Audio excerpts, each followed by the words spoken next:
Final শুরুর আগের দিন থেকেই আকস্মিকভাবেই সামনে চলে আসে রোহিত শর্মার অবসরে গুঞ্জন। এর আগে টি-20 বিশ্বকাপ জিতেই অবসর নিয়েছিলেন, সে কারণেই সে কিনা রোববার চ্যাম্পিয়ন্স ট্রফি জিতেই অবসরে যাবেন এমন গুঞ্জন ছড়িয়ে পড়েছিল।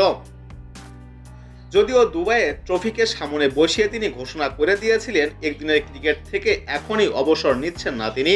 তবে সম্প্রচারকারী চ্যানেল এর সাক্ষাৎকারে রোহিত শর্মা খানিক রহস্য নিয়েই বললেন 2027 বিশ্বকাপ খেলা নিয়ে। জানালেন এখনও ঠিক করেননি সেই বিশ্বকাপ খেলবেন কিনা। ফাইনালে ম্যাচ শেষে রোহিত জিও হটস্টারে বলেছেন, পরিস্থিতি যেমনই আসবে তেমনভাবে সেটাকে গ্রহণ করার সিদ্ধান্ত নিয়েছি।